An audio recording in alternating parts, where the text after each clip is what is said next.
Blackwells True Reign. Arlington, 1921. Victoria Lawson, surprised by the unexpected reappearance of a ring once lost in battle, saw the inscription "Forever Yours," Corporal Henry Drake shimmering against the dim light. Chapter 1. The Unexpected Package. The afternoon sun, a pale imitation of its summer self, slanted weakly through the window panes of Victoria Lawson's modest Arlington home. Dust motes danced in the golden beams, illuminating the worn floral pattern of the wallpaper and the faded photographs that lined the mantelpiece. Victoria, perched on a stool by the window, meticulously mended a tear in a linen tablecloth, her needle flashing in the light. Her movements were precise, practiced, the result of years spent making do, stretching resources, and maintaining a semblance of normalcy in a world irrevocably altered. She was no longer the young, vibrant woman who had waved goodbye to her husband, Thomas, at the train station 4 years prior. The war had etched lines of worry around her eyes, tinged her chestnut hair with premature streaks of silver, and stolen the carefree laughter from her voice. Grief had become a constant companion, a dull ache that settled deep in her bones, a presence as familiar as the worn wedding band she still wore, even though Thomas had been declared missing in action, presumed dead, in the final, brutal months of the Great War. A sharp rap at the door startled her, causing her to prick her finger with the needle. A tiny bead of blood welled up, staining the pristine white linen. "Damn," she muttered, sucking on her finger as she rose to answer the door. A uniformed postman stood on her porch, a small, rectangular package clutched in his gloved hand. "Mrs. Lawson?" he inquired, his voice weary, as if the weight of the world's sorrows rested on his shoulders, delivered one parcel at a time. "Yes," Victoria replied, her heart quickening with a strange, inexplicable flutter. Packages were rare these days. Letters, even rarer. He extended the package. "Requires a signature, ma'am." Victoria signed the proffered form, her hand trembling slightly. The postman tipped his hat and departed, leaving her standing in the doorway, the package feeling strangely heavy in her hands. It was wrapped in plain brown paper, tied with twine, and bore no return address. Only her name and address were scrawled across the front in a bold, unfamiliar hand. Returning inside, she placed the package on the small kitchen table, its presence disrupting the quiet order of her afternoon. She stared at it for a long moment, a sense of unease prickling at the back of her neck. What could it be? Who would send her a package with no return address? With hesitant fingers, she untied the twine and carefully peeled back the brown paper. Inside, nestled in a bed of cotton wool, was a small, velvet-lined box. Her breath caught in her throat. The box was old, its edges worn and faded, but the velvet was a deep, rich blue, the color of a twilight sky. Slowly, she lifted the lid. Inside, resting on a cushion of faded satin, lay a man's signet ring. It was made of heavy gold, its surface intricately engraved with a swirling pattern of leaves and vines. But it was the inscription on the inside of the band that made her heart stop. Tiny, almost imperceptible letters, worn smooth by time and wear, spelled out a message that sent a shiver of ice down her spine. "Forever yours, Corporal Henry Drake." Henry. The name echoed in her mind, a ghost from a past she had tried so desperately to bury. Henry Drake. A name she hadn't spoken aloud in years, a name that belonged to a man she had loved with a fierce, youthful passion. A man who had been her fiancé before Thomas, a man who had gone off to war and never returned. She picked up the ring, her fingers tracing the cold, smooth metal. It felt strangely familiar, yet utterly foreign. Memories, long suppressed, flooded back with the force of a tidal wave. The scent of his pipe tobacco, the warmth of his hand in hers, the sound of his laughter echoing across the fields of her childhood home. The stolen kisses under the ancient oak tree, the whispered promises of a future that never came to be. Henry had been a soldier, a corporal in the infantry. He had been everything Thomas was not, passionate, adventurous, a little reckless. Their love had been a whirlwind, a burning flame that had consumed them both. But then the war had come, tearing them apart, leaving Victoria with a broken heart and a future shrouded in uncertainty. She had met Thomas a year later, a kind, gentle man who offered her stability and a quiet, predictable life. He had been a balm to her wounded soul, a safe harbor in a world that had gone mad. She had loved him in her own way, but it had been a different kind of love, a quiet, comforting affection, not the wild, untamed fire she had felt for Henry. Now, this ring, this tangible reminder of a past she had thought long dead, had resurfaced, threatening to shatter the fragile peace she had so carefully constructed. How had it come to be here? Who had sent it? And what did it mean? The questions swirled in her mind, a maelstrom of confusion and fear.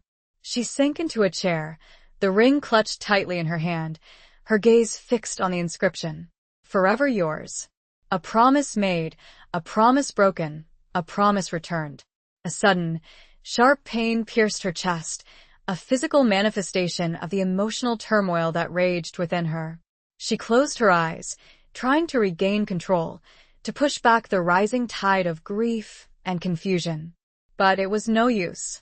The past, like a relentless tide, was pulling her under.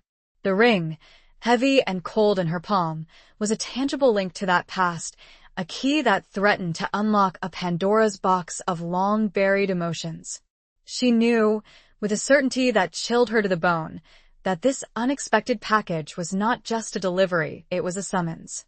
A summons from the past, a summons from the dead, a summons that would change her life forever. And outside, rain began to fall, matching the tempo of rising dread in her heart. Chapter 2. Echoes of Amiens. The rain continued its relentless assault on Arlington, blurring the edges of the world outside Victoria's window. The rhythmic drumming against the glass was a counterpoint to the frantic beat of her heart. She had placed the ring back in its velvet box, but the image of it, the weight of it, remained imprinted on her mind. Henry's ring.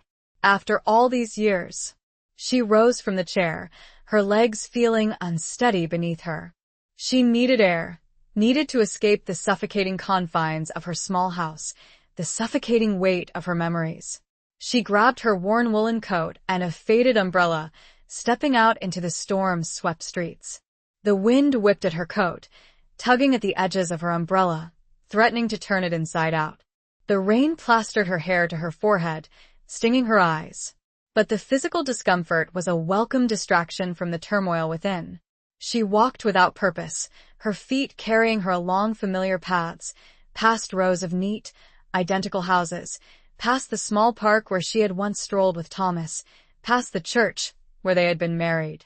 Each landmark was a silent reminder of her past, a past that now felt fractured, incomplete.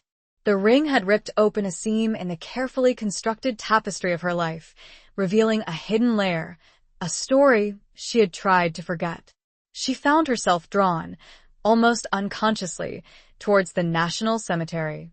The vast expanse of white headstones, stretching out in perfect, silent rows, was a stark reminder of the cost of war. The rain blurred the edges of the stones, making them seem like ghostly figures, standing sentinel in the gathering gloom. Victoria walked among the graves, her footsteps muffled by the sodden grass. She had visited Thomas's memorial marker countless times, a small, symbolic gesture of remembrance for a man whose body had never been recovered. But today, she felt no connection to it. Her mind was consumed by Henry, by the mystery of the returned ring. She stopped before a random headstone, the name etched upon it unfamiliar. Private John Davies, 1895-1918. He had been young, barely a man, when he had died. Just like Henry, just like so many others. The image of Henry's face, as she remembered it, rose unbidden in her mind. His laughing eyes, his unruly brown hair, the crooked smile that had always made her heart flutter. He had been so full of life, so full of dreams. And then the telegram, the stark, impersonal words that had shattered her world. Missing in action, presumed dead. She had clung to hope for months, praying for a miracle, for a letter, for any sign that he was still alive. But the hope had gradually dwindled, replaced by a gnawing emptiness, a void that she had filled with Thomas, with a life of quiet desperation. Amiens. That was where he had been stationed. She recalled, the name a bitter taste on her tongue. The Battle of Amiens, a pivotal moment in the war, a victory that had come at a terrible cost. She had read the newspaper accounts, devoured every detail, searching for some mention of his regiment, some clue, some glimmer of hope. But there had been nothing. Now, years later, this ring.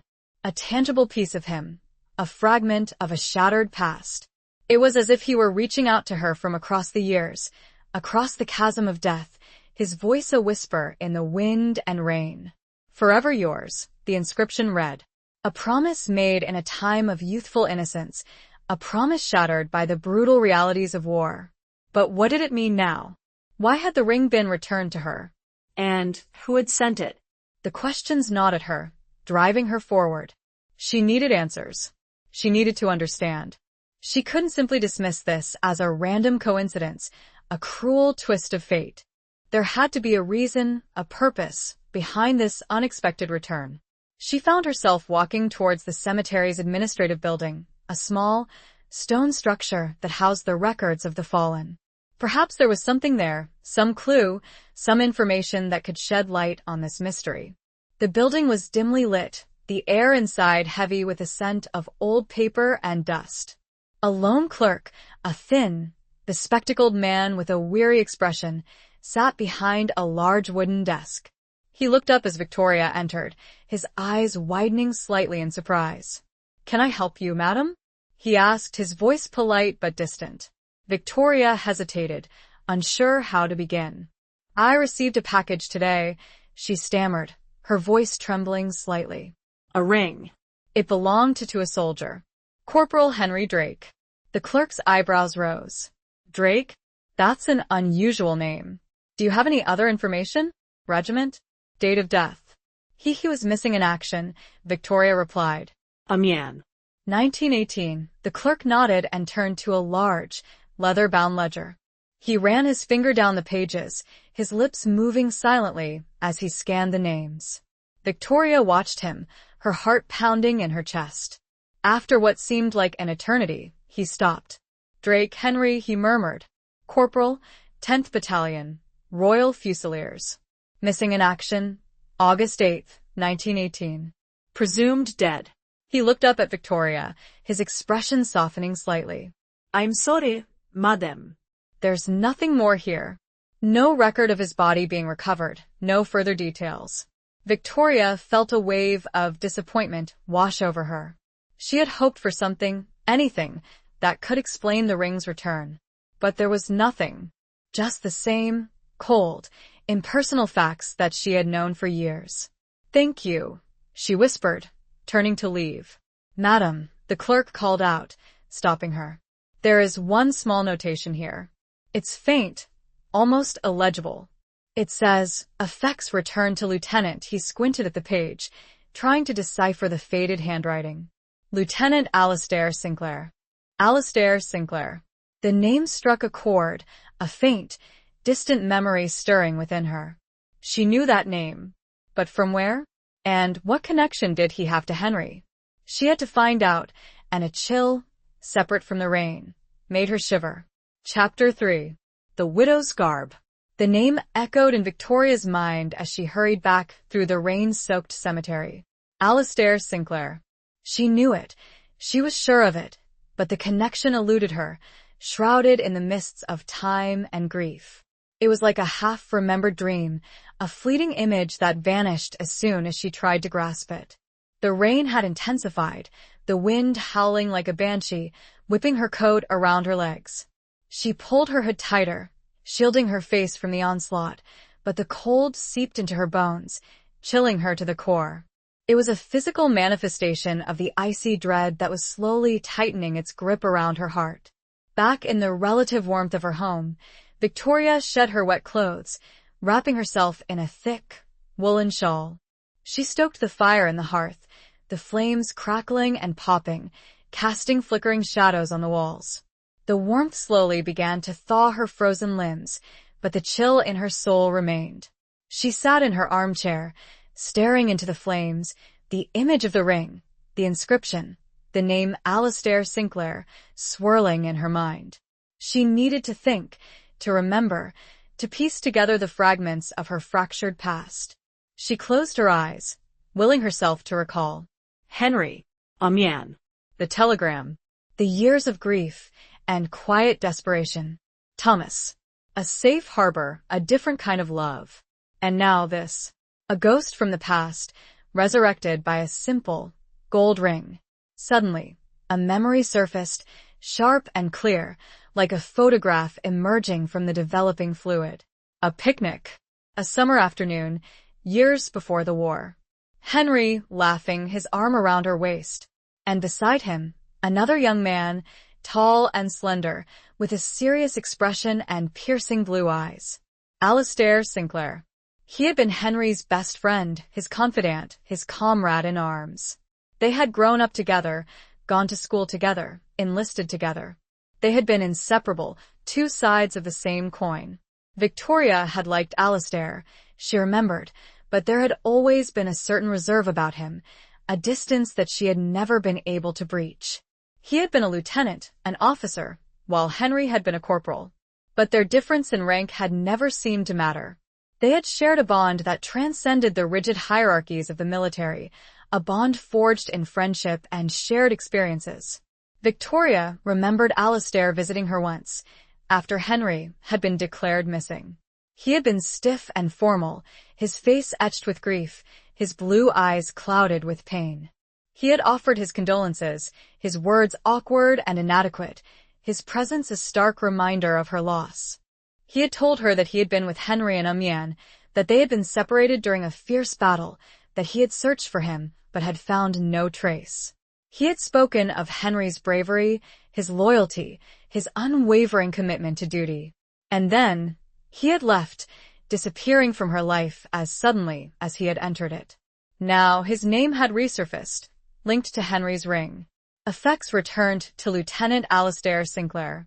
What did it mean? Had Alistair been the one to send her the ring? And if so, why now, after all these years? The questions gnawed at her, fueling her growing sense of unease. She needed to find him, to speak to him, to understand. But where to begin? She had no idea where he lived, what he did, whether he was even still alive. She rose from her chair, pacing the room restlessly. She needed a plan, a course of action. She couldn't simply sit here, waiting for answers to fall into her lap. She had to be proactive, to seek them out. The War Office. That was the obvious place to start.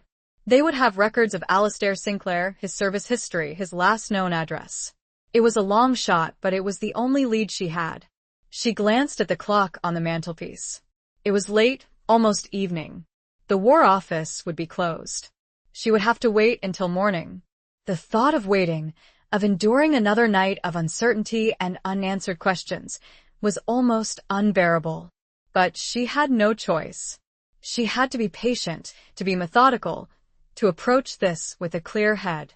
She forced herself to eat a simple supper of bread and cheese, her appetite diminished by the turmoil within. She then prepared for bed, changing into her long, white nightgown, the fabric soft and cool against her skin. The widow's garb, a constant reminder. She extinguished the lamp, plunging the room into darkness. The only light came from the flickering embers in the hearth, casting dancing shadows on the walls. She lay in bed, staring up at the ceiling, her mind racing. She thought of Henry, of his smile, his laughter, his touch. She thought of Alistair, of his serious expression, his piercing blue eyes, his unspoken grief. She thought of the ring, the inscription, the mystery that surrounded it. Sleep eluded her, her mind too restless, too agitated, to find peace. The rain continued to fall, its rhythmic drumming a constant reminder of the storm that raged within her, a storm that threatened to consume her, to shatter the fragile peace she had so carefully constructed. A storm, she realized, that was only just beginning, and the coming dawn promised only more questions. It was a promise, however, she intended to meet head-on. Chapter 4. Whispers at the War Office. The morning dawned gray and overcast, the lingering remnants of the previous night's storm hanging heavy in the air. Victoria dressed quickly, choosing a simple, dark blue dress and a practical coat. She ate a light breakfast, her stomach churning with a mixture of anticipation and anxiety. Today, she would go to the War Office. Today, she would begin her search for Alastair Sinclair. The War Office, a sprawling, imposing building in the heart of London, was a hive of activity. Uniformed officers and clerks bustled through the corridors, their footsteps echoing on the marble floors. The air was thick with the scent of paper, ink, and the faint, lingering odor of stale cigar smoke. It was a place of power, of secrets, of decisions that had shaped the course of the war and the lives of millions. Victoria felt a sense of intimidation as she entered the building, her presence a small, insignificant ripple in the vast ocean of officialdom. She approached the reception desk, her heart pounding in her chest. "I'm here to inquire about a former officer," she said to the clerk, a stern-faced woman with her hair pulled back in a tight bun. "Lieutenant Alastair Sinclair." The clerk raised an eyebrow, her expression skeptical. "Do you have an appointment, madam?" No, Victoria replied. "But it's a matter of some personal importance."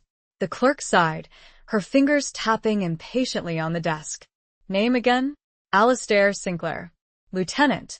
He served in the 10th Battalion, Royal Fusiliers. During the war."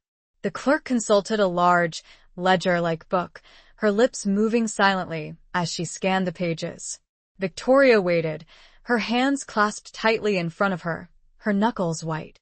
"Sinclair, Alastair," the clerk muttered. "Yes, here he is. Lieutenant. Awarded the Military Cross for bravery. Discharged 1919. She looked up at Victoria, her expression softening slightly. "What is the nature of your inquiry, madam?" Victoria hesitated. I received a personal item that belonged to a soldier who served under him," she explained, choosing her words carefully. "Corporal Henry Drake. I was told that Lieutenant Sinclair was responsible for returning his effects." The clerk frowned. "That was years ago, madam. Records from that period are incomplete. Many were lost or destroyed." Victoria felt a wave of disappointment wash over her. "But surely there must be something," she pleaded. "An address? A contact? Anything?" The clerk hesitated, her gaze shifting to a point beyond Victoria's shoulder. Victoria turned to see a tall, imposing figure approaching, a man in a dark suit, his face etched with the lines of authority. "Is there a problem here?" he asked, his voice deep and resonant. The clerk straightened, her posture becoming even more rigid. "This lady is inquiring about Lieutenant Sinclair, sir. A matter concerning personal effects from the war." The man turned his attention to Victoria, his eyes, a piercing shade of gray, scrutinizing her with an intensity that made her feel uncomfortable. "Lieutenant Sinclair is no longer in the service of the Crown," he said, his voice clipped and precise. "His whereabouts are not a matter of public record." Victoria felt a surge of frustration. "But I need to speak to him," she insisted. It's important." The man's expression remained impassive. "I understand, madam. But I'm afraid I can't help you. Lieutenant Sinclair's privacy is a matter of some delicacy." Victoria sensed that there was more to this than met the eye. The man's evasiveness, the clerk's hesitation, the whispers that seemed to follow her through the corridors of the War Office. It was as if Alastair Sinclair were a ghost, a figure shrouded in secrecy, a name that was not to be spoken aloud. "Please," she pleaded, her voice trembling slightly. "This is about Corporal Drake. He was a friend, a fiancé. I received his ring after all these years. I need to understand how it came to be returned to me." The man's eyes flickered for a moment, a flicker of something. Recognition? Regret? Victoria couldn't be sure. He hesitated, then sighed. "Very well, madam," he said, his voice softening slightly. "I can't give you his address, but I can tell you this. Lieutenant Sinclair, he was deeply affected by the war. He suffered injuries, both physical and emotional. He lives a quiet life, away from London. He seeks solitude." Victoria felt a pang of sympathy, for Alistair. She knew, all too well, the toll that war could take on a man's soul. She had seen it in Thomas, in the haunted look in his eyes, in the nightmares that had plagued him even after his return. Is he well? She asked, her voice barely a whisper. The man's expression remained guarded. He is alive, he said. That is all I can tell you. And I would advise you, madam, to respect his privacy, to let the past remain buried. But Victoria couldn't do that. The ring, Henry's ring, was a tangible link to a past that refused to stay buried. It was a summons, a call to action, a mystery that she was determined to solve. And his warning only fueled that determination. She thanked the man, her voice tight with suppressed emotion, and turned to leave. As she walked away, she heard the man speak to the clerk, his voice low and urgent. Keep an eye on her, he said. Make sure she doesn't cause any trouble. The words sent a shiver down Victoria's spine. What trouble could she possibly cause? And why were they so concerned about her inquiries? The whispers at the War Office had only deepened the mystery, adding a layer of intrigue and danger to her quest. She knew now, with a certainty that chilled her to the bone, that she was not just searching for a man, she was searching for a secret. A secret that someone somewhere was determined to keep hidden. The weight of that secret was heavy. It felt almost as heavy as the ring, still tucked away, burning a hole in her pocket. Chapter 5. A Stranger's Face. Leaving the War Office, Victoria felt a mixture of frustration and determination. The veiled warnings and guarded responses had only strengthened her resolve. Alistair Sinclair was more than just a recluse. He was a man guarding a secret connected to Henry and the returned ring. The streets of London, bustling with activity, seemed to swirl around her, a blur of faces and sounds. She needed a quiet place to think, to process the information she had gleaned, to plan her next move. She found refuge in a small, unassuming tea room, tucked away on a side street. The tea room was warm and inviting, the air filled with the aroma of freshly baked scones and brewing tea. She ordered a pot of Earl Grey and a plate of sandwiches, her appetite surprisingly returning despite the turmoil in her mind. She sat at a small table by the window, watching the passers-by, her thoughts replaying the encounter at the War Office. The man in the dark suit. His words, his demeanor, his warning. It was clear that he knew more than he was letting on. And the clerk's hesitation, her nervous glances. They were both hiding something, protecting someone. Protecting Alistair Sinclair. But why? What was so dangerous, so sensitive, about Alistair's past that it required such secrecy? The man had mentioned injuries, both physical and emotional. That was understandable. Many soldiers had returned from the war scarred, both inside and out. But there had to be more to it than that. Victoria sipped her tea, the warm liquid soothing her frayed nerves. She needed to find another way to reach Alistair. The War Office was a dead end, a wall of secrecy and obstruction. She needed to find someone who knew him, someone who was not bound by official protocols, someone who might be willing to talk. She remembered the small notation in the cemetery records. Effects returned to Lieutenant Alistair Sinclair. Perhaps the cemetery clerk, the thin, spectacled man with the weary expression, might know more. He had seemed sympathetic, almost helpful. It was a long shot, but it was worth a try. Finishing her tea, Victoria paid her bill and left the tea room, her mind made up. She would return to the cemetery, to the administrative building, to the clerk who had shown her a flicker of kindness. The cemetery was quieter this time, the afternoon sun casting long shadows across the rows of white headstones. The administrative building was deserted, the only sound the gentle rustling of leaves in the wind. Victoria hesitated, her hand hovering over the doorknob. Was she being foolish? Was she chasing a ghost, a phantom from a past that was best left undisturbed? She pushed open the door, her heart pounding in her chest. The clerk was not at his desk. The room was empty, the air heavy with the scent of dust and old paper. Victoria felt a wave of disappointment wash over her. As she turned to leave, she noticed a small, framed photograph on the desk, partially hidden beneath a stack of papers. She picked it up, her curiosity piqued. It was a picture of a group of soldiers, young men in uniform, their faces smiling, their eyes full of youthful optimism. They were standing in front of a tent, a backdrop of trees and fields behind them. Victoria scanned the faces, searching for a familiar one. And then she saw him, Henry, standing in the back row, his arm around the shoulder of another soldier. And that soldier, it was Alistair Sinclair. He was younger, of course, his face unlined, his eyes bright and clear. But it was unmistakably him. The same strong jaw, the same piercing blue eyes, the same air of quiet intensity. But there was something else in the photograph, something that caught Victoria's attention. Standing next to Alistair, on his other side, was another man. A man she didn't recognize. A man with a dark, brooding expression, his eyes narrowed, his mouth set in a thin, hard line. He looked different. Older, perhaps. Harder, certainly. Victoria stared at the stranger's face, a strange feeling of unease creeping over her. She didn't know why, but this man, this unknown soldier, seemed important.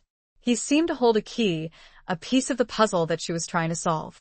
She heard a noise behind her, the sound of footsteps approaching. She quickly placed the photograph back on the desk, her heart racing. The clerk entered the room, his eyes widening in surprise when he saw her. "Mrs. Lawson?" he said, his voice hesitant. I didn't expect to see you again." Victoria forced a smile. I had another question," she said, her voice trembling slightly. "About Lieutenant Sinclair." The clerk's expression became guarded. "I told you, madam." "I can't please," Victoria interrupted. "It's not his address." I saw this photograph," she said, pointing to the picture on the desk. "Do you know who this man is?" she asked, pointing to the stranger standing next to Alistair. The clerk glanced at the photograph, his eyes flickering with something. Recognition? Fear? Victoria couldn't be sure. He hesitated, then shook his head. "No, madam," he said, his voice low. "I don't recognize him. I'm sorry."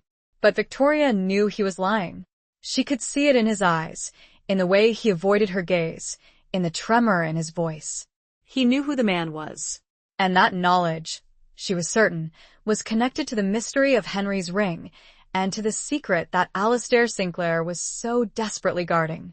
The stranger's face was a new thread, a dark and unsettling one, in the tapestry she was trying to unravel. And she felt, with growing certainty, that this thread led straight to the heart of the matter. Chapter 6. The Lieutenant's Tale. Victoria left the cemetery with a renewed sense of purpose, despite the clerk's obvious lie. The photograph, the stranger's face, the clerk's fear, it all pointed to a deeper, more complex story than she had initially imagined. She needed to find someone who could identify the unknown soldier, someone who had known Alistair and Henry during the war. She decided to visit the local library, hoping to find some regimental histories, memoirs, or perhaps even old newspapers that might contain a clue. The library was a quiet sanctuary, a refuge from the bustling city outside. She spent hours poring over dusty volumes, scanning lists of names, searching for any mention of Alistair Sinclair, Henry Drake, or the 10th Battalion, Royal Fusiliers. She found several accounts of the Battle of Amiens, detailed descriptions of the fighting, the casualties, the heroism. She read about the role of the 10th Battalion, their advance, their losses, their ultimate victory. But there was no mention of the stranger in the photograph, no clue to his identity. Discouraged, Victoria was about to give up when she stumbled upon a slim volume tucked away on a bottom shelf. It was a collection of letters, written by a Lieutenant Colonel James Hamilton, who had served as the commanding officer of the 10th Battalion. The letters were addressed to his wife, describing his experiences on the Western Front. Victoria opened the book, her heart beating faster. She scanned the pages, her eyes searching for any mention of Alistair or Henry. And then she found it. A letter dated August 7, 1918, the day before Henry had been declared missing. "My dearest Eleanor," the letter began. "The fighting has been fierce these past few days. We are preparing for a major offensive tomorrow, an attack that could turn the tide of the war. I have confidence in my men, but I cannot deny the fear that gnaws at my soul. We have lost so many good men, so many young lives cut short. I spoke to young Sinclair today, Alistair.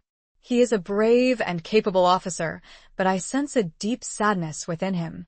He is worried about his friend, Drake, a corporal in his platoon. They are close, those two, like brothers. Sinclair confided in me that Drake has been troubled lately. He has been having nightmares, speaking of a premonition, a feeling that he will not survive this battle. There is another man in Sinclair's platoon, a Sergeant Miller. He is a difficult character. Hard, ruthless, some say cruel. He has a reputation for pushing his men to the limit, sometimes beyond.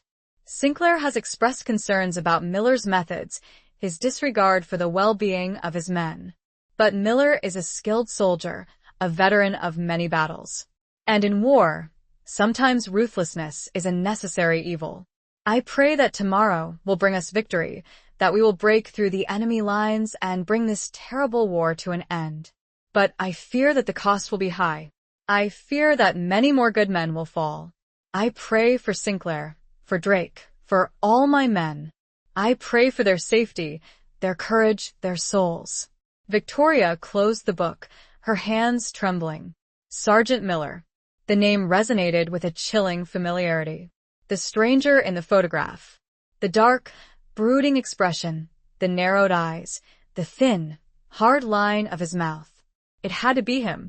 The letter had painted a picture of a complex and dangerous relationship between Alistair, Henry, and Miller. Henry's premonition, his nightmares, his fear. Alistair's concerns about Miller's ruthlessness, his disregard for his men. And Miller, the difficult character, the veteran soldier, who pushed his men to the limit, sometimes beyond. The pieces of the puzzle were beginning to fall into place, forming a dark and disturbing picture. Had Miller been responsible for Henry's disappearance? Had he done something terrible, that had led to Henry's presumed death? And was Alistair protecting him, carrying the burden of a secret that had haunted him for years? Victoria felt a surge of anger, a burning desire for justice. She needed to find Alistair, to confront him, to force him to tell her the truth. She needed to know what had happened to Henry, what role Miller had played, and why Alistair had remained silent for so long. The lieutenant's tale, as revealed in the colonel's letter, had given her a new lead, a new direction in her search. She now knew the name of the stranger in the photograph, the man who might hold the key to unlocking the mystery of Henry's disappearance. And she was determined to find him, to uncover the truth, no matter the cost. The library, with its silent shelves and scent of aged paper, had provided a crucial turning point. The hunt was on, and it was far from over. Chapter 7. Beneath the Willow Tree. Armed with the name Sergeant Miller, Victoria felt a renewed sense of urgency. The library's revelation had painted a grim picture, hinting at a possible betrayal and a conspiracy of silence. She needed to find Alistair Sinclair, and she needed to do it quickly. Returning home, Victoria retrieved a box of old letters and photographs, mementos from her relationship with Henry. She had avoided looking at them for years, the memories too painful, the loss too profound. But now, she needed to immerse herself in the past, to search for any clue, any connection, that might lead her to Alistair. She sifted through the letters, Henry's familiar handwriting bringing a fresh wave of grief. He had written to her regularly from the front, his words filled with love, longing, and a naive optimism that the war would soon be over. He had mentioned Alistair several times, always with affection and respect, describing him as a brave and loyal friend. But there was no mention of Sergeant Miller, no hint of the darkness that had apparently lurked within their platoon. She then turned to the photographs, spreading them out on the table. Pictures of Henry, smiling, laughing, full of life. Pictures of them together, their arms intertwined, their faces radiant with youthful happiness. And then, a picture of Henry and Alistair, taken during their training, before they had been sent to France. They were standing beneath a large willow tree, its branches draped like a curtain around them. They were both in uniform, their faces serious, their eyes focused on some distant point. Alistair was slightly taller than Henry, his posture more rigid, his expression more reserved. But there was a clear bond between them, a sense of camaraderie, of shared purpose. Victoria studied the photograph, her eyes drawn to the willow tree. It looked familiar, strangely familiar. She had seen that tree before. She was sure of it. But where? Suddenly, it came to her. The willow tree in the park, near her childhood home.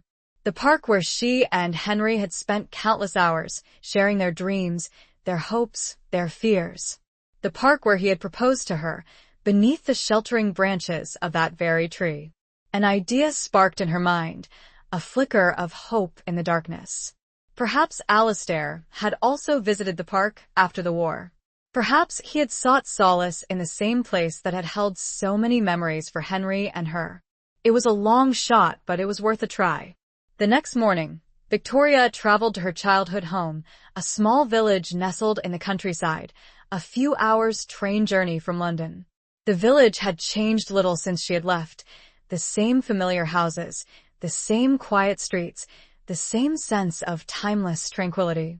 She walked to the park, her heart pounding with anticipation. The willow tree stood at the far end of the park, its branches swaying gently in the breeze.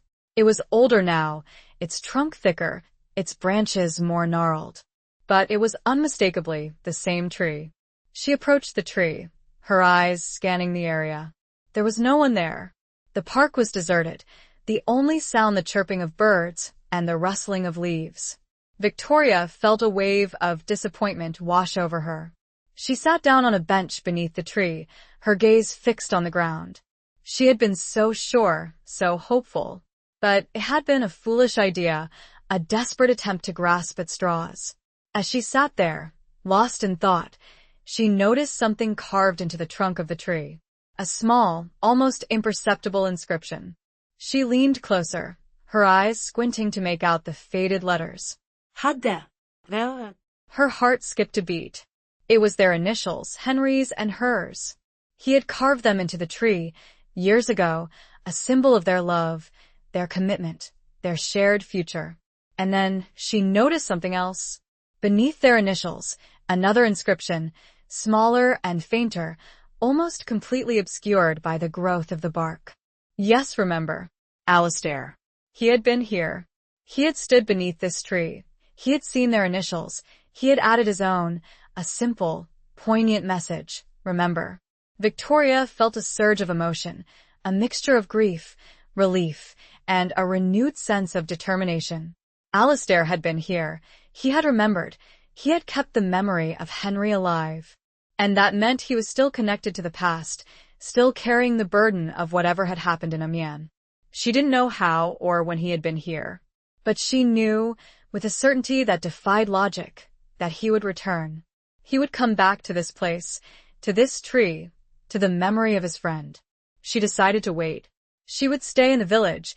She would visit the park every day. She would watch the willow tree. She would wait for Alistair Sinclair to return.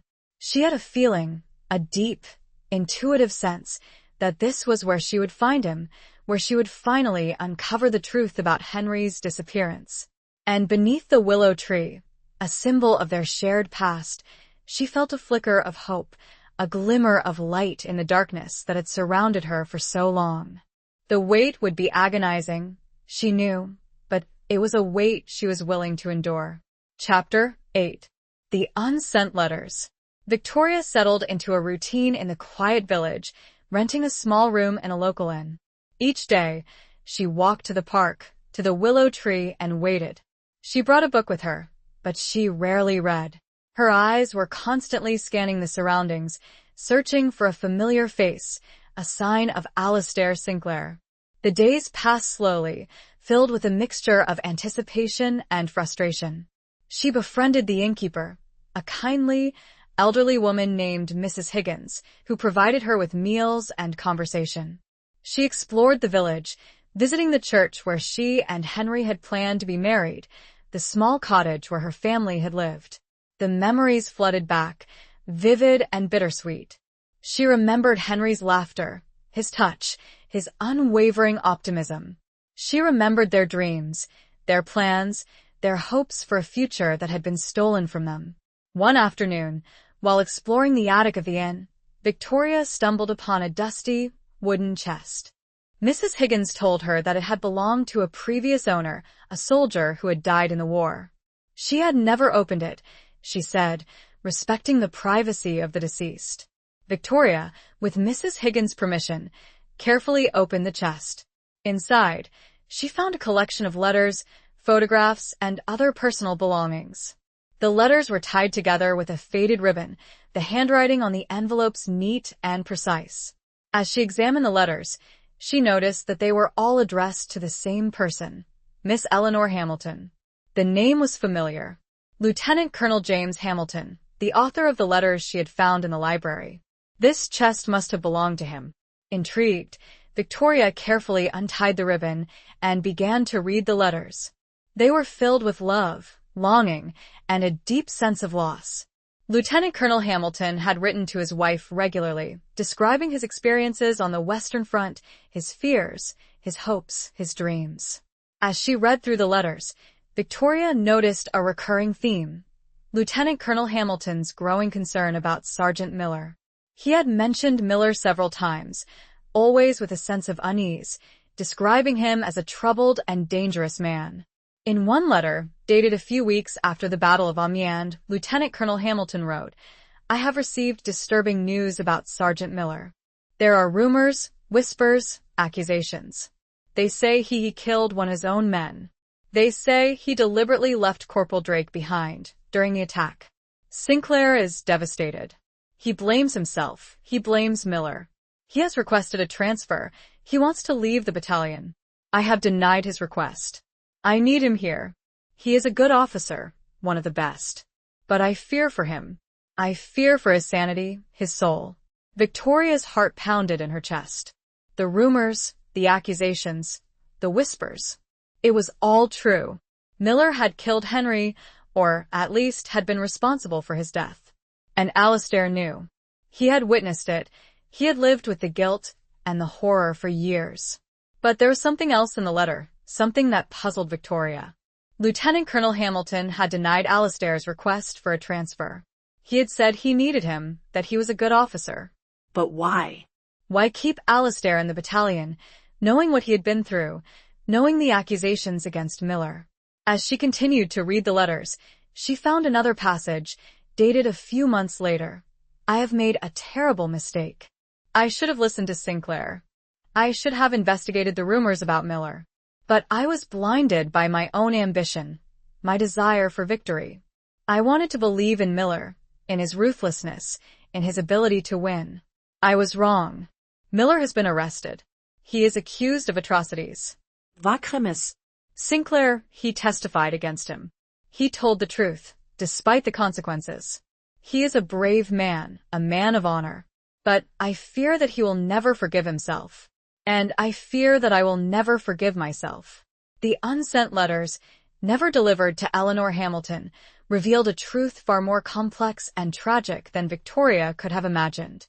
Lieutenant Colonel Hamilton, driven by ambition and a desperate need for victory, had ignored the warning signs, had allowed Miller to continue his reign of terror.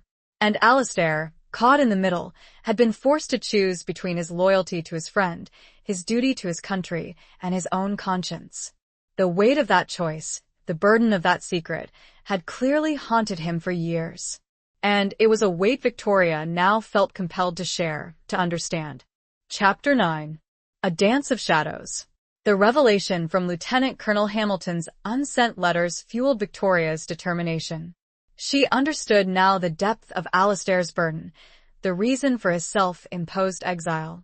He wasn't just grieving for Henry, he was carrying the weight of a betrayal, a conspiracy, and a profound sense of guilt. She continued her vigil at the willow tree, her hope renewed. She knew Alistair would return, drawn back to this place of shared memory, of unspoken sorrow. She felt it in her bones, a certainty that defied logic and reason. One evening, as the sun began to set, casting long shadows across the park, she saw him. He was standing at the edge of the woods, his figure silhouetted against the fading light. He was taller than she remembered, his shoulders slightly stooped, his hair streaked with gray. But it was unmistakably him. Alistair Sinclair. Victoria's heart pounded in her chest.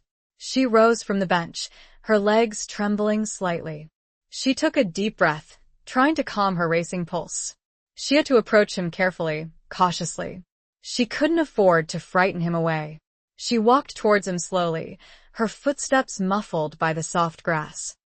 He didn't seem to notice her, his gaze fixed on the willow tree, his expression lost in thought. As she drew closer, she could see the lines of sorrow etched on his face, the haunted look in his eyes.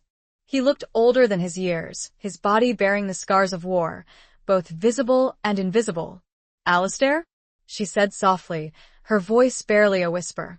He started, turning to face her, his eyes widening in surprise. He stared at her for a long moment, his expression unreadable. "Victoria?" he said, his voice hoarse, disbelieving. "Is it really you?" "Yes," she replied, her voice trembling slightly. "It's me." He took a step towards her, his hand reaching out, then hesitating, as if he were afraid to touch her, afraid to break the spell. What are you doing here?" he asked, his voice still unsteady. "I came looking for you," she replied. "I needed to understand." He looked away, his gaze returning to the willow tree. "Understand what?" he asked, his voice barely audible. "Henry," she said, her voice firm. "I needed to know what happened to him. I needed to know the truth." He closed his eyes, his body swaying slightly, as if he were about to collapse. "The truth," he whispered. "The truth is complicated." "I know," she said, her voice softening. "I read the letters. Lieutenant Colonel Hamilton's letters." He opened his eyes, his gaze meeting hers. "You know?" he asked, his voice filled with a mixture of surprise and relief. "Yes," she replied. "I know about Miller. I know about everything." He took a deep breath, his shoulders slumping. "It was a nightmare," he said, his voice raw with emotion. "A living nightmare." He began to tell her the story, the full, unvarnished truth of what had happened in Amiens.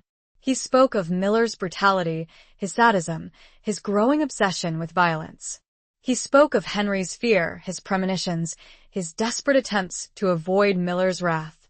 He spoke of the day of the attack, the chaos, the confusion, the terror. He described how Miller had deliberately sent Henry on a dangerous mission, a suicide mission, knowing that he would not survive. He described how he had tried to intervene, to stop Miller, but it had been too late. Henry had been caught in a barrage of enemy fire, his body torn apart by shrapnel. He spoke of his guilt, his shame, his inability to save his friend. He spoke of his decision to testify against Miller, to expose his crimes, to seek justice for Henry and the other victims of Miller's cruelty. Victoria listened in silence, her heart aching for Alistair, for Henry, for all the young men who had been sacrificed in the name of war. She understood now the depth of his pain, the reason for his self-imposed isolation. As he finished his story, the sun had completely set, the park plunged into darkness. The only light came from the moon, casting an eerie glow on their faces. "I've lived with this for years," he said, his voice barely a whisper. "The guilt, the shame, the nightmares. I thought I would never be free." "You are free now," Victoria said, her voice gentle. "You told the truth. You did what was right." He looked at her, his eyes filled with tears. "Thank you," he whispered. "Thank you for understanding." They stood there for a long moment, beneath the willow tree, their shared grief a tangible presence in the darkness. It was a dance of shadows, a meeting of two souls scarred by war, by loss, by betrayal. But it was also a moment of healing, of forgiveness, of closure. The truth, as painful as it was, had finally been revealed. And in that revelation, there was a glimmer of hope, a possibility of peace. The secrets were laid bare. The circle was almost complete. Chapter 10. The Hospital Records. The emotional catharsis beneath the willow tree left both Victoria and Alistair drained, yet strangely lighter. The shared burden of the truth, finally revealed, had created a fragile bond between them. They walked back to the village in silence, the unspoken understanding between them a comforting presence in the darkness. Alistair was staying at a small cottage on the outskirts of the village, a secluded retreat where he had sought refuge from the world. He invited Victoria to join him for tea, and she accepted, eager to continue their conversation, to learn more about his life after the war. The cottage was simple but comfortable, the walls lined with books, the furniture worn but well cared for. A fire crackled in the hearth, casting a warm glow on the room. Alistair made tea, his movements slow and deliberate, as if he were still recovering from the emotional toll of their encounter. They sat in silence for a while, sipping their tea, the only sound the crackling of the fire and the gentle ticking of a clock on the mantelpiece. "What happened after the trial?" Victoria asked, breaking the silence. "After Miller was convicted?" Alistair sighed, his gaze fixed on the flames. "I was discharged," he said. "Medically unfit. They called it shell shock. Nowadays, they would probably call it something else." He described his struggles to readjust to civilian life, the nightmares, the flashbacks, the constant feeling of anxiety and unease. He had tried to find work, but he had been unable to hold down a job, his mind still trapped in the trenches of France. "I drifted for a while," he said, "from place to place, from job to job, trying to forget, trying to find some peace. But it was no use. The war had followed me everywhere." He had eventually found refuge in this small village, drawn to its quiet solitude, to the memories of Henry that lingered in the park, beneath the willow tree. He had found a measure of peace here, a way to live with his demons, to keep the nightmares at bay. "But you never married?" Victoria asked, her voice gentle. He shook his head. "No," he said. "I couldn't. I wouldn't subject anyone to that. To the darkness that I carry inside." Victoria understood. She had felt the same way after Thomas's death, the fear of opening herself up to love, to loss, to the pain of another goodbye. "The ring," Alistair said suddenly, changing the subject. "How did you?" "It arrived in the mail," Victoria explained. "A small package, no return address. Just the ring and the inscription." Alistair frowned. "That's strange," he said. "I don't understand. I gave all of Henry's personal effects to the War Office. I kept nothing. I couldn't bear to." The mystery of the returned ring deepened. If Alistair hadn't sent it, then who had? And why? There was something else, Victoria said, her voice hesitant. "In the cemetery records. It said that Henry's effects were returned to you. But there was another notation. Faint, almost illegible. It said, 'See hospital records.'" Alistair's eyes widened. "Hospital records?" he said. "What hospital records?" Victoria shrugged. "I don't know," she said. "The clerk at the cemetery wouldn't tell me anything. He said it was confidential." Alistair leaned forward, his expression intense. "We need to find those records," he said. "There must be something there, something important. Something that explains why the ring was sent to you." He suggested they visit the local hospital, a small, rural institution that had served the area during the war. Perhaps they had some old records, some information that could shed light on this mystery. The next morning, they went to the hospital, a 2-story brick building surrounded by gardens. The air was filled with the scent of antiseptic and flowers, a strange juxtaposition of sickness and life. They spoke to the administrator, a matronly woman with a kind but firm demeanor. Alistair explained their situation, their search for information about Henry Drake, the notation in the cemetery records. The administrator listened patiently, her expression sympathetic.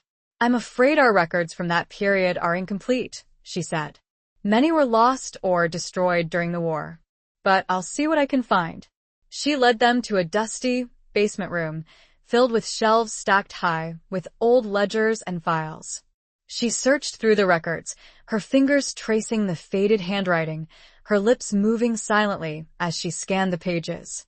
Victoria and Alistair waited, their hearts pounding with anticipation. After what seemed like an eternity, the administrator stopped. "Here it is," she said. "Corporal Henry Drake. Admitted August 8, 1918. Diagnosis, severe shrapnel wounds. Prognosis grim." She looked up at them, her expression filled with sorrow. "I'm sorry," she said. "He died a few hours later." There's a note here, body unrecoverable. Effects sent to Lieutenant Alastair Sinclair. And another notation, added later, ring withheld. See attached report. Withheld. The word hung in the air, a chilling reminder of the secrets that still remained hidden. The attached report, wherever it was, held the key. And they were one step closer to finding it. Chapter 11. A promise broken. The attached report mentioned in the hospital records remained elusive. The administrator searched diligently, but the document was nowhere to be found within the hospital's archives. It was as if it had vanished into thin air, taking with it the explanation for the withheld ring and its eventual return to Victoria. Frustrated, but not defeated, Alastair suggested they try a different approach. He remembered a nurse, a Miss Eleanor Davies, who had worked at the hospital during the war. She had been kind and compassionate, and he recalled her taking a particular interest in Henry's case. Perhaps she might remember something, some detail that could shed light on the mystery. Finding Eleanor Davies proved challenging. She had left the hospital shortly after the war, and no one seemed to know her current whereabouts. Alastair, however, was persistent. He contacted former colleagues, inquired at nursing associations, and even placed an advertisement in the local newspaper, requesting information about her. After several weeks of searching, they finally received a response. A letter arrived, postmarked from a small coastal town in the north of England. It was from Eleanor Davies herself. She wrote that she remembered Henry Drake vividly, his courage, his kindness, his unwavering love for his fiancée. She remembered the day he had been brought to the hospital, his body shattered by shrapnel, his life slipping away. She remembered Alastair's grief, his desperate attempts to save his friend. She also remembered the ring. She wrote that Henry had clutched it tightly in his hand, whispering Victoria's name over and over again. He had made Eleanor promise to return the ring to her, to tell her that he loved her, that he would always be with her. But Eleanor had been unable to fulfill that promise. She had been instructed by a superior officer, a Major Thompson, to withhold the ring. He had told her that it was a matter of national security, that the ring contained a secret, that it could not be returned to the family. Eleanor had protested, arguing that it was Henry's dying wish, that it was a personal item of no military significance.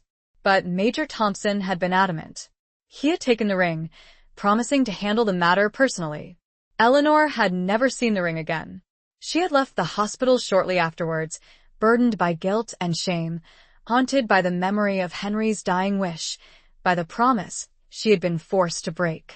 Her letter ended with an apology to Victoria, a plea for forgiveness, and a hope that the truth, however painful, would finally bring her some peace. The letter was a revelation. It confirmed Alastair's suspicions about the ring's significance, and it introduced a new player into the mystery, Major Thompson. He was the one who had withheld the ring, the one who had claimed it was a matter of national security. Alastair and Victoria decided to travel to the coastal town where Eleanor Davies lived, hoping to speak to her in person, to learn more about Major Thompson, to understand the secret that he had so desperately guarded. The promise broken was a heavy shackle, now transferred in part to them. It had to be mended, for Henry, for Victoria, and for Eleanor. Chapter 12. The Serpent's Kiss. The journey to the coastal town was long and arduous, the train rattling through the bleak, wind-swept landscape. Victoria and Alastair sat in silence, their minds consumed by Eleanor Davies's letter, by the mystery of Major Thompson and the secret of the ring. The town itself was a small, isolated community, perched on the edge of a cliff overlooking the stormy North Sea. The air was thick with the scent of salt and seaweed, the cries of gulls echoing across the gray, turbulent waters. Eleanor Davies lived in a modest cottage, surrounded by a small garden filled with wind-battered flowers. She was an elderly woman now, her hair white, her face lined with wrinkles, but her eyes still held the same kindness and compassion that Alastair remembered. She welcomed them warmly, inviting them inside, offering them tea and biscuits. She seemed relieved to finally unburden herself of the secret she had carried for so long, the guilt that had haunted her for years. She spoke of Major Thompson, describing him as a cold, calculating man, with a reputation for ruthlessness and a disregard for the rules.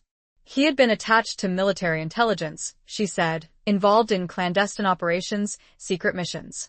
He was a dangerous man, she said, her voice trembling slightly. He had a way of intimidating people.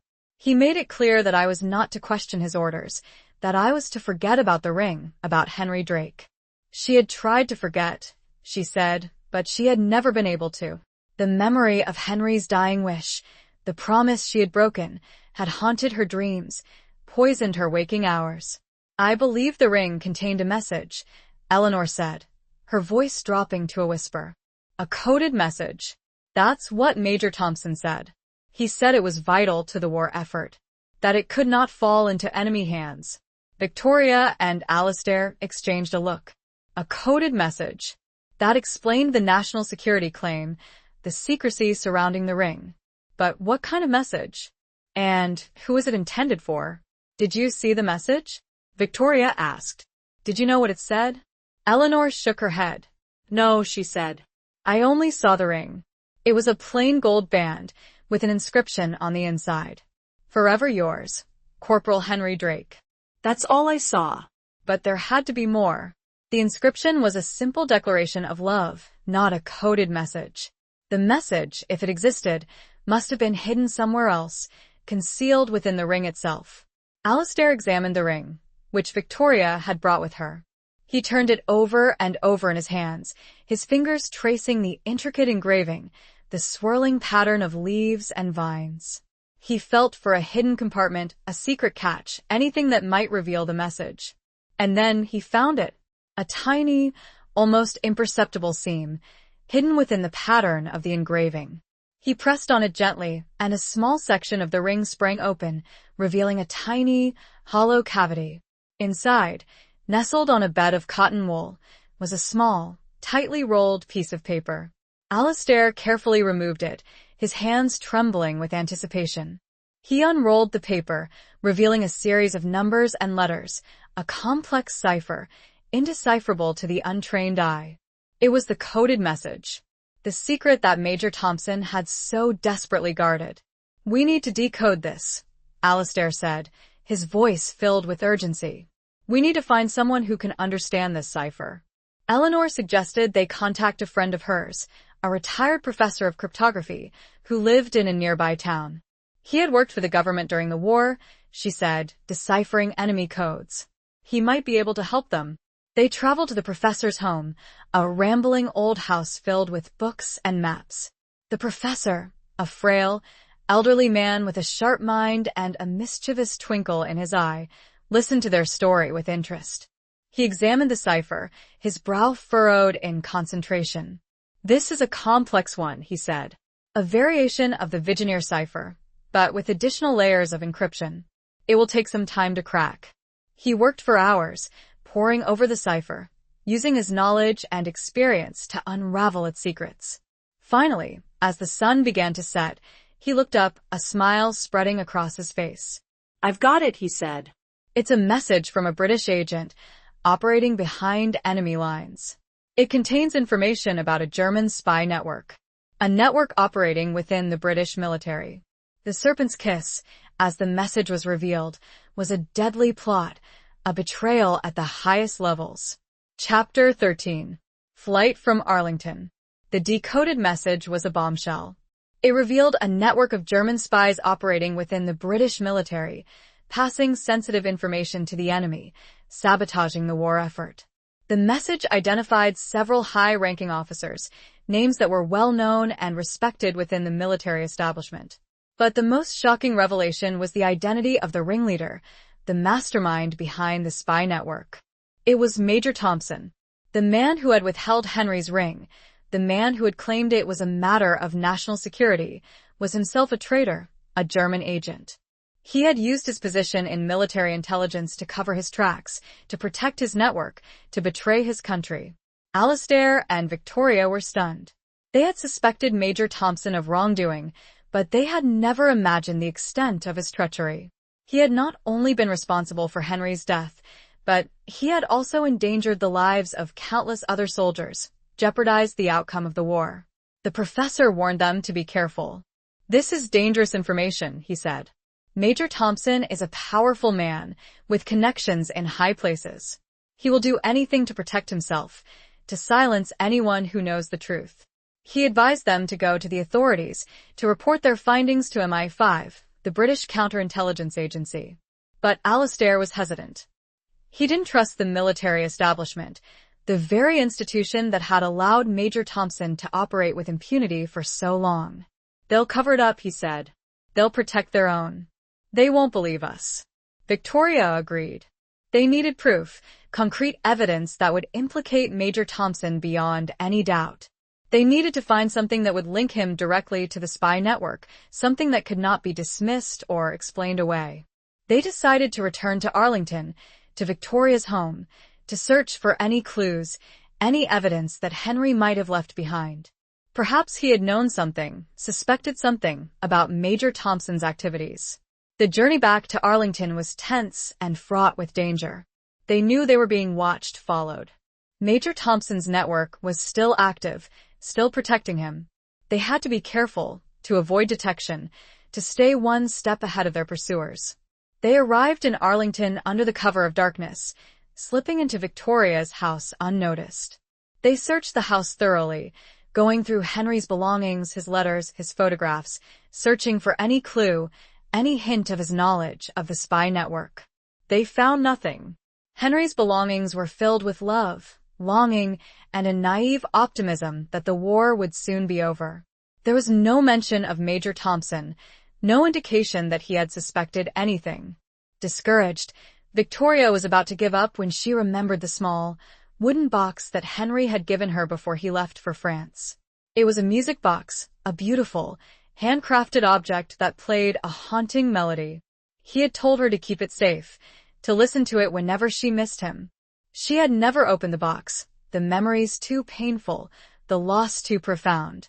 But now, she felt a sudden urge to do so. She retrieved the box from the attic, her hands trembling as she lifted the lid. The music box played its haunting melody, filling the room with a bittersweet sadness. Victoria listened to the music, her eyes closed, her mind drifting back to the past. And then she noticed something. A small, almost imperceptible crack in the bottom of the box. She examined it closely, her heart beating faster. She pressed on the crack gently, and a small section of the box came loose, revealing a hidden compartment.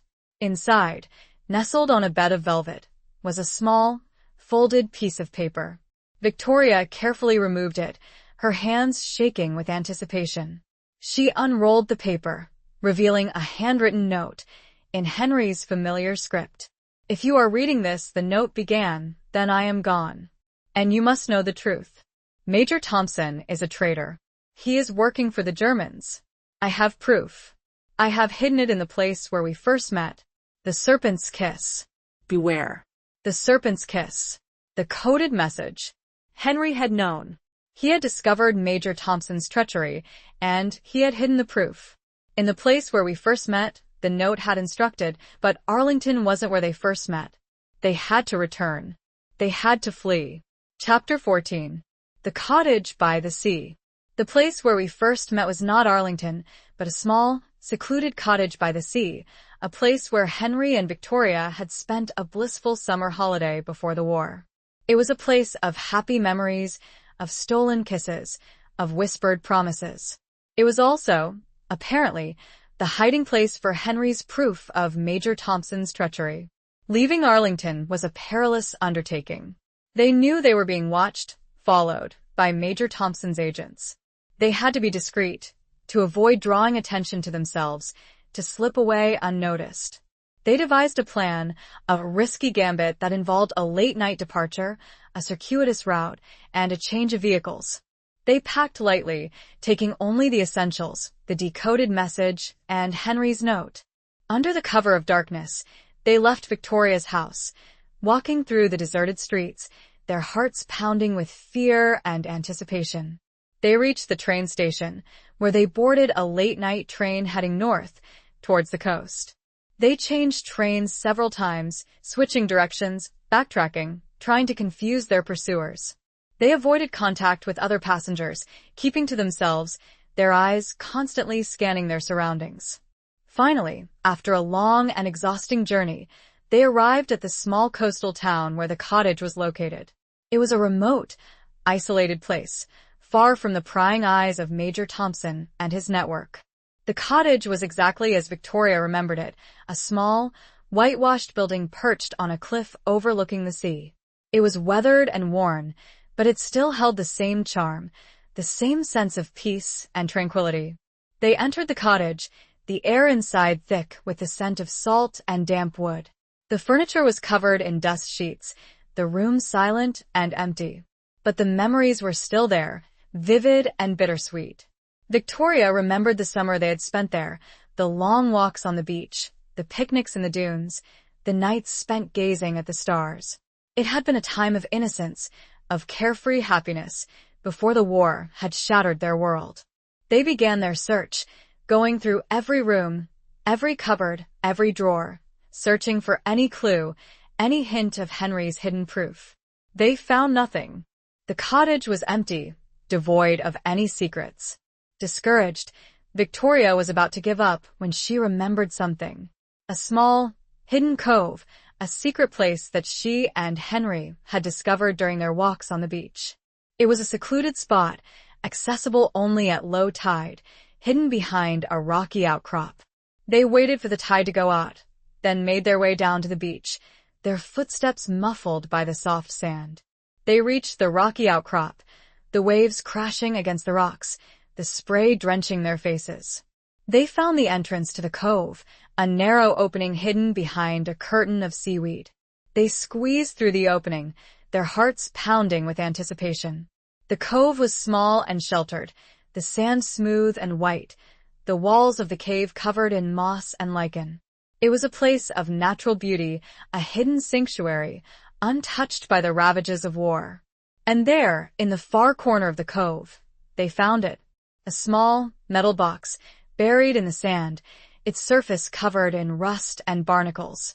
Victoria and Alistair knelt down, their hands trembling as they dug the box out of the sand. They opened it carefully, revealing its contents.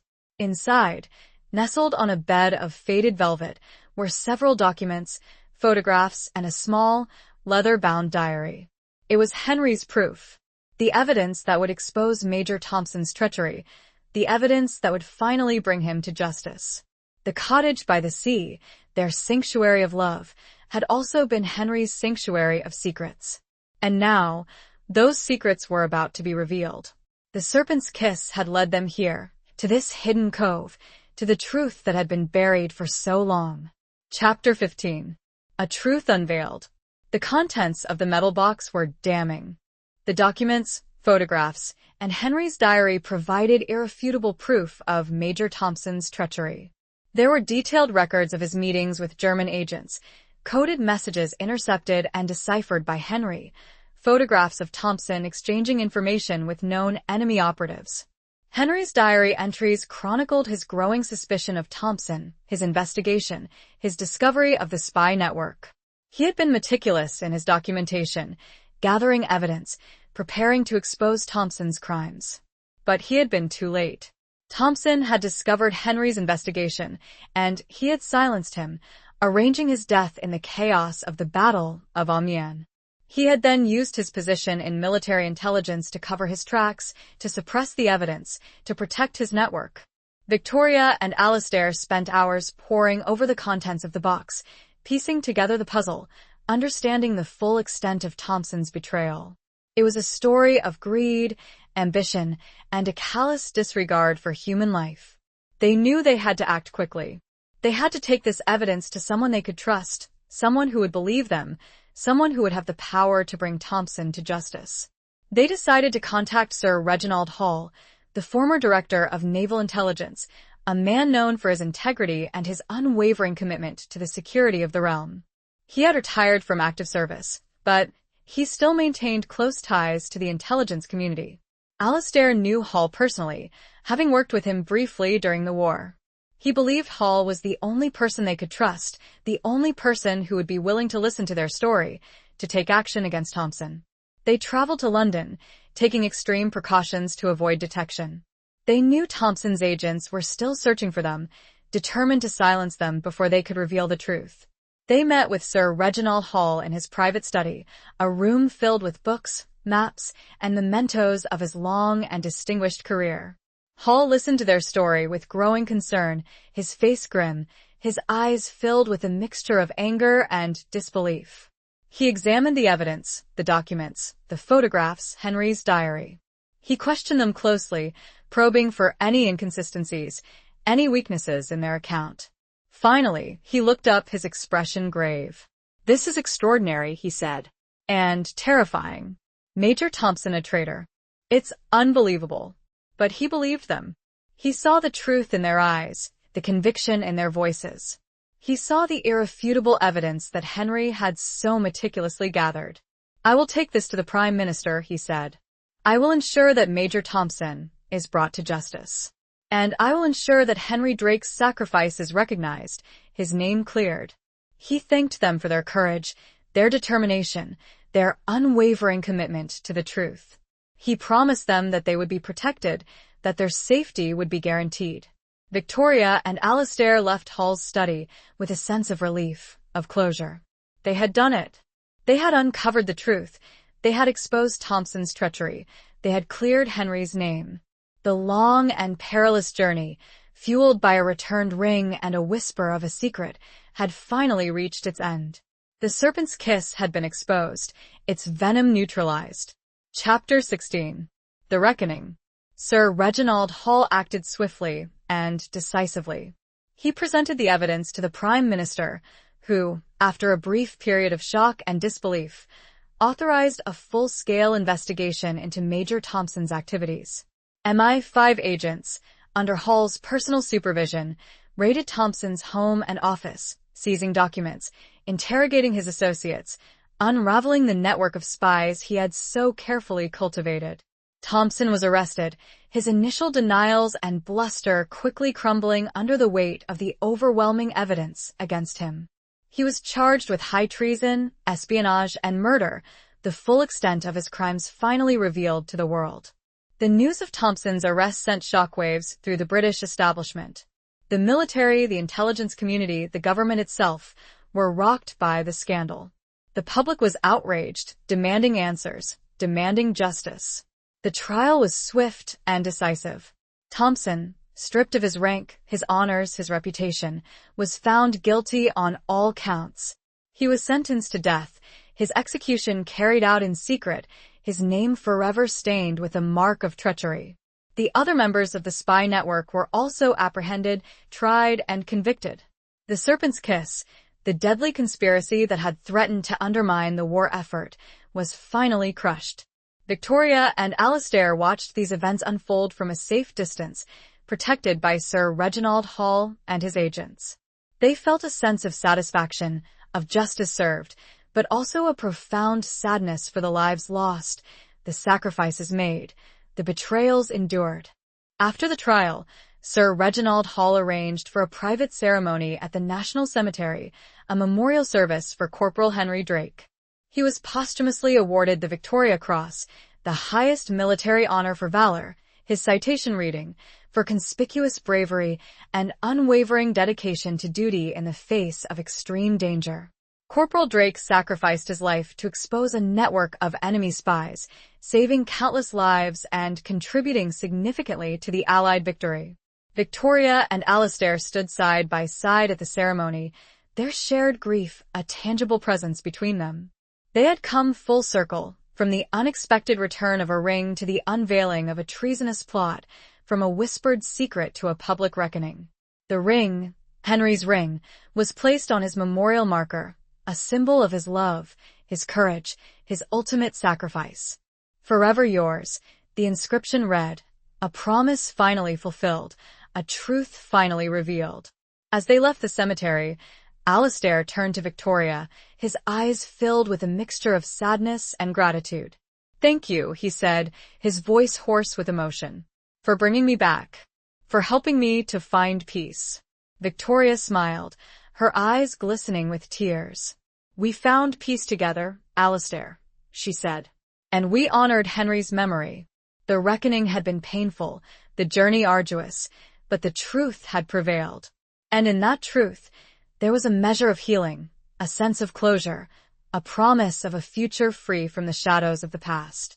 The weight, however, would always remain, a reminder of the cost of war and the enduring power of love and loyalty.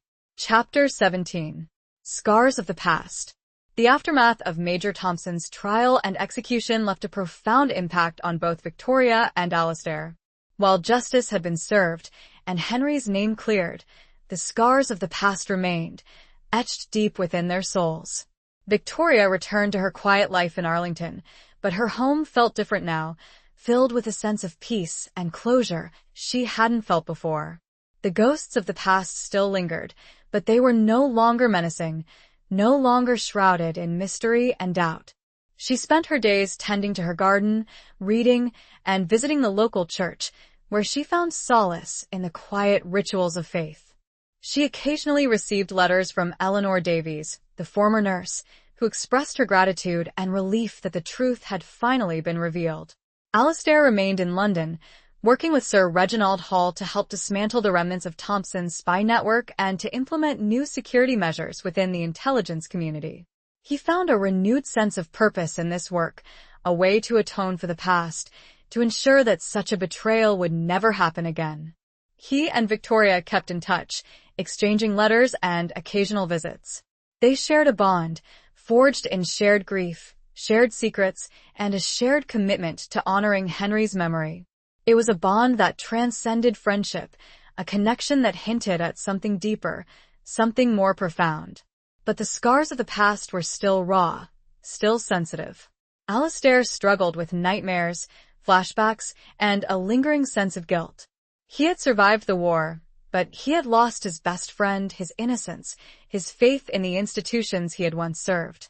Victoria, too, carried her own burdens. She had lost two loves, two futures, to the ravages of war. She had lived with grief and uncertainty for years, her life overshadowed by the unanswered questions surrounding Henry's disappearance. One autumn afternoon, Alastair visited Victoria in Arlington. They walked through the park, the leaves turning golden and brown, the air crisp and cool. They talked about their lives, their struggles, their hopes for the future. "I still see him, you know," Alastair said, his voice low and hesitant. "In my dreams. He's always there, just out of reach. I try to save him, but I can't." Victoria nodded, understanding. "I see him too," she said. "But it's different now. It's not painful. It's more like a memory, a reminder of the love we shared." They reached the willow tree, the place where Henry and Alastair had posed for that photograph, years ago. They stood beneath its branches, their silence filled with unspoken emotions. "I wish I could have done more," Alastair said, his voice breaking slightly. "I wish I could have saved him." Victoria placed her hand on his arm, her touch gentle and reassuring. "You did everything you could, Alastair," she said. "You were brave. You were loyal. You honored his memory." He looked at her, his eyes filled with gratitude. "Thank you, Victoria," he said. "For everything." They stood there for a long moment, their shared grief a tangible presence between them. But there was also something else, a sense of hope, a glimmer of possibility. The scars of the past were still there, but they were beginning to heal. And in that healing, there was a space for something new, something unexpected, something beautiful. It was a fragile beginning, a tentative step towards a future they had never dared to imagine. Chapter 18. The Gathering Storm. The tentative peace that Victoria and Alastair had found was soon to be tested.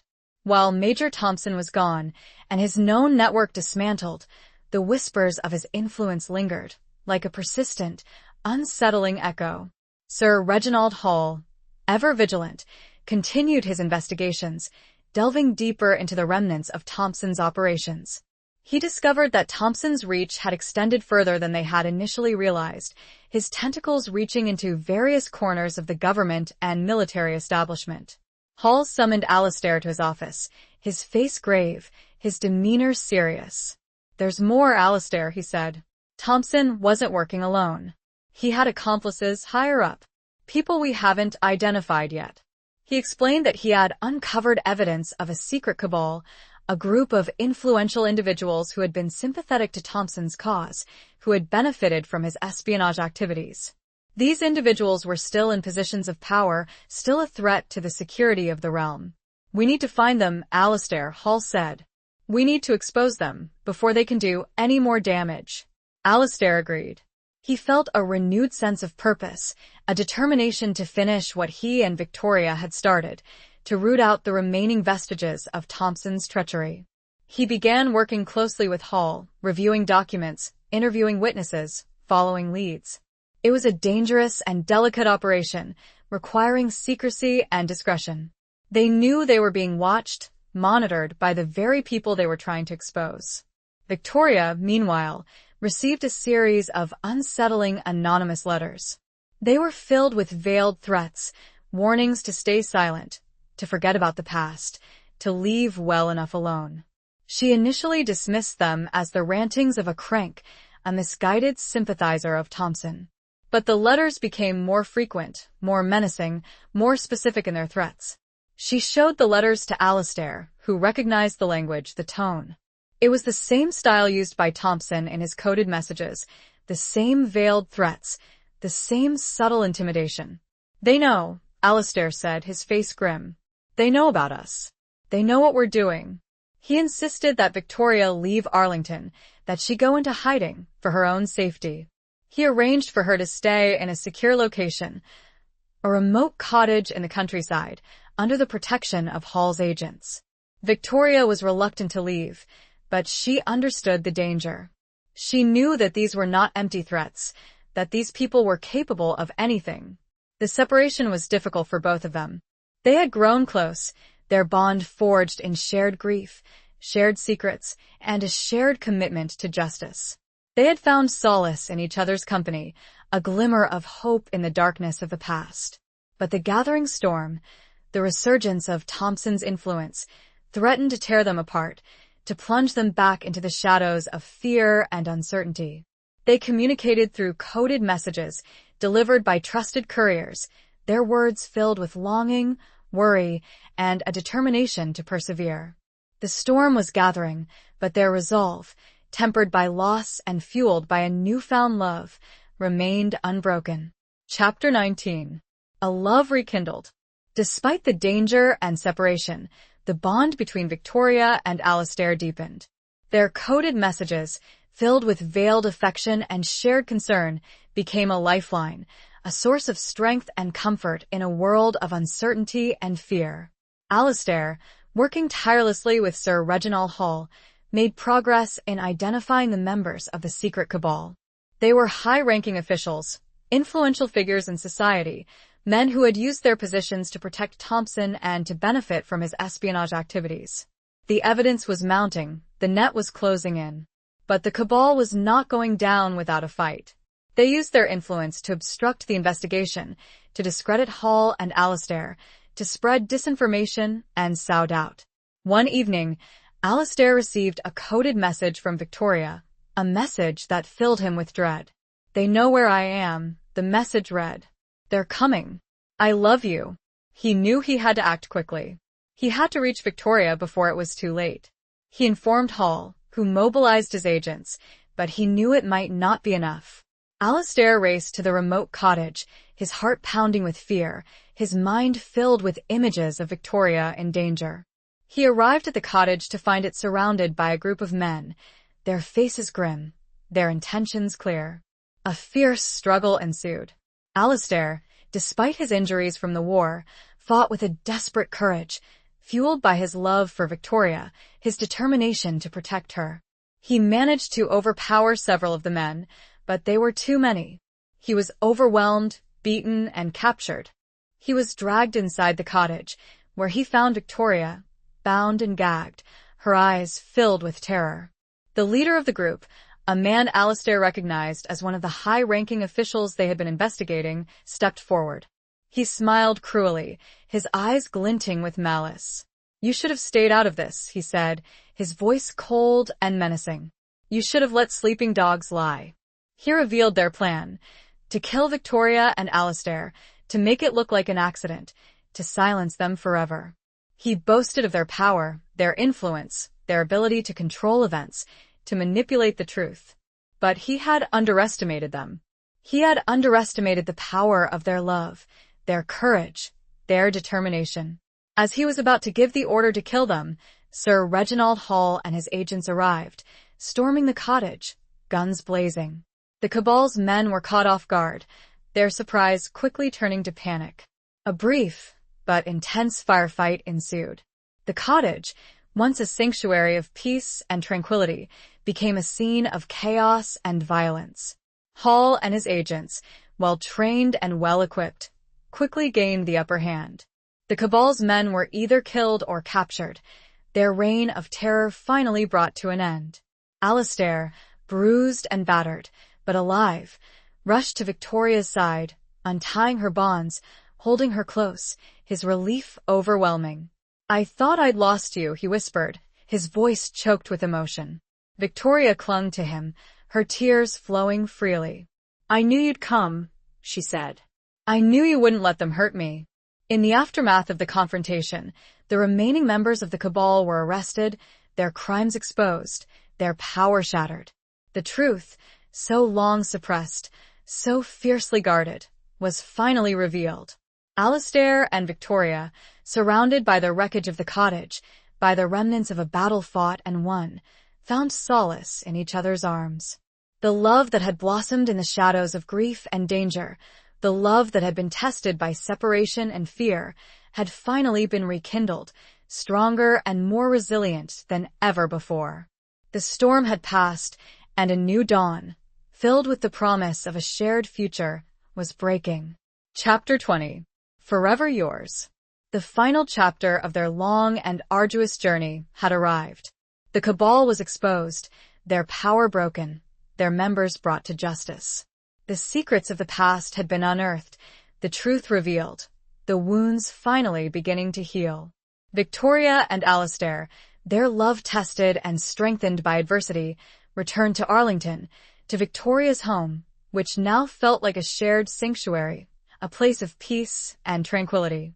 They spent their days together, walking in the park, tending to the garden, reading by the fire, their conversations filled with a quiet joy, a deep understanding, a sense of belonging they had never felt before. They often visited the willow tree, the place where their story had begun, the place where Henry's memory lived on. They would stand beneath its branches, their hands intertwined, their silence filled with unspoken emotions, a tribute to the past, a promise for the future. One spring morning, as the sun streamed through the window, Alistair took Victoria's hand, his eyes filled with a love that had endured the ravages of war, the pain of loss, the threat of danger. "Victoria," he said, his voice trembling slightly, "I love you. I have loved you since the moment I saw you again, beneath the willow tree. I know I can never replace Henry, but I want to spend the rest of my life with you. I want to build a new future, a future filled with love, with happiness, with peace." Victoria's eyes filled with tears, tears of joy, tears of relief, tears of a love that had been rekindled, reborn from the ashes of grief and despair. "Oh, Alistair," she whispered, her voice choked with emotion. "I love you too. I have loved you for so long. I thought I had lost the capacity to love, after Henry, after Thomas. But you brought me back to life. You showed me that it was possible to love again, to hope again, to dream again."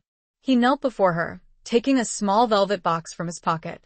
He opened the box, revealing a ring, a simple gold band, similar to Henry's, but with a different inscription. "Forever yours, Alistair," it read. He slipped the ring onto her finger, his touch gentle and reassuring. "Will you marry me, Victoria?" he asked, his voice filled with hope and love.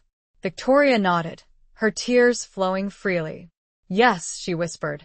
"Yes, I will marry you." They embraced, their kiss a seal on their promise, a testament to their enduring love.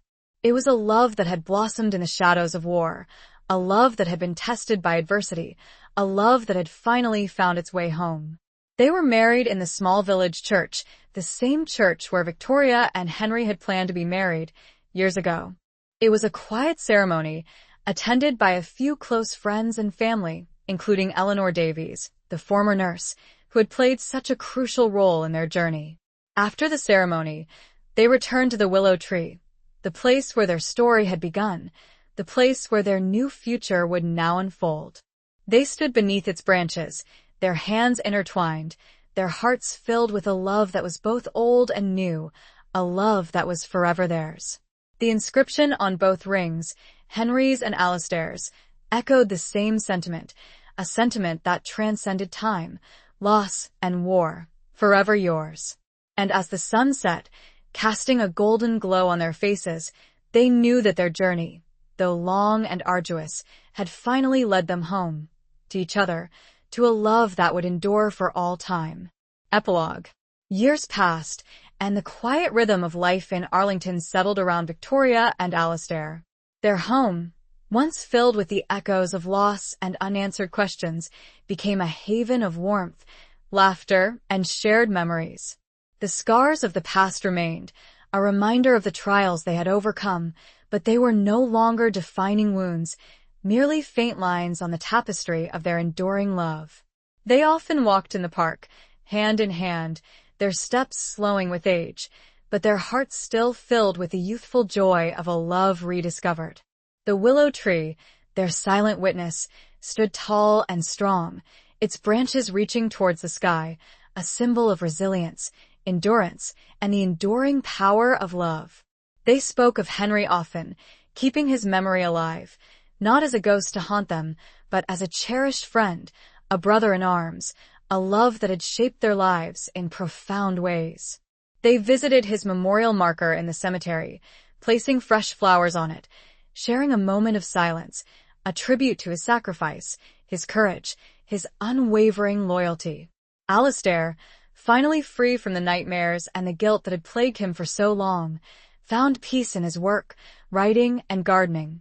He published a book about his experiences during the war, a powerful account of the horrors of battle, the bonds of friendship, and the enduring strength of the human spirit. It was dedicated to Henry and to Victoria. Victoria, her heart healed and whole, found joy in her home, her garden, and her community. She became a pillar of the local church, volunteering her time, offering comfort and support to those in need. She rediscovered her love of painting, creating beautiful landscapes that captured the tranquility and beauty of the world around her. Their love for each other deepened with each passing year, a quiet, unwavering affection that had weathered the storms of life, a bond that had been forged in shared grief, shared secrets, and a shared commitment to justice. It was a love that had blossomed in the shadows of war, a love that had been tested by adversity, a love that had finally found its way home. One crisp autumn afternoon, as they sat beneath the willow tree, their hands intertwined, their eyes gazing at the familiar landscape, Alistair turned to Victoria, his voice filled with a quiet tenderness. "I never thought I could be this happy," he said. "After everything after the war, after Henry I thought my life was over. But you gave me a second chance. You showed me that it was possible to love again, to live again, to find peace." Victoria smiled, her eyes glistening with tears of contentment. "And you, Alistair," she said, "you gave me back my life. You helped me to find the truth, to heal the wounds of the past, to embrace the future. You showed me that love can endure, even in the face of unimaginable loss." They sat there for a long moment, their silence filled with unspoken emotions, a testament to their enduring love, a tribute to the journey they had shared. The sun began to set, casting a golden glow on the willow tree, on their faces, on the landscape around them. And as the last rays of sunlight faded, they knew that their love, like the inscription on their rings, would be forever theirs. A love born of war, tempered by loss, and strengthened by courage, a love that had stood the test of time, a love that would endure for all eternity. The end.